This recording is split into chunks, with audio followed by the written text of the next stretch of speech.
C'est le quotidien de la brigade nautique d'Arcachon. Avancer à deux, une vedette, un jet ski, pour surveiller un territoire élastique qui passe de 150 à 80 km² d'une marée à l'autre. L'adjudant-chef Frédéric agit en poisson pilote. Le jet, c'est beaucoup plus précis, beaucoup plus maniable. On peut s'approcher sur des zones où il y a peu d'eau. La bande des 300 mètres fait l'objet de toutes les attentions. À 300 mètres de la plage, juste avant cette bouée, tout se croise. On a beaucoup de choses et on a une vitesse limitée à 5 nœuds qu'il faut absolument faire respecter parce qu'on a beaucoup de risques de collision. Et on a malheureusement des accidents ces derniers temps qui nous ont rappelé la nécessité d'être présents sur cette ligne. Le décès d'un enfant percuté par un bateau a changé la donne, justifié une surveillance appuyée. Vous n'évoluez pas dans les corps morts. Vous naviguez pas. Non.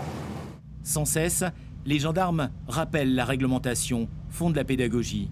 Ici, la chose la plus importante, c'est la présence des baigneurs et des navires qui sont en mouvement pour prendre les corps morts. Et comme vous voyez, il y a la luminosité, il y a un peu de vagues, et une tête de baigneur ne se voit pas forcément dans le sens où vous arrivez si vous avez le soleil dans les yeux. À l'approche de la dune du Pilat, dans la passe qui la sépare du banc d'Arguin, on se doit aussi de réduire la vitesse. Voilà, le geste, c'est comme pour la route, c'est de faire ralentir. Il y a malheureusement un point commun entre ces plaisanciers. Un manque d'expérience et de pratique des plaisanciers qui ne s'approprient pas de la bonne manière leur bateau, qui n'ont pas l'habitude tout simplement de piloter un bateau.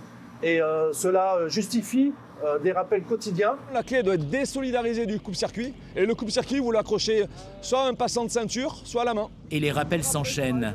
Les questions aussi, autour du gilet de sauvetage. C'est pas obligatoire que tu l'aies, mais c'est beaucoup plus prudent que tu le mettes. Il y a pas mal de gens qui font un peu n'importe quoi sur le bassin.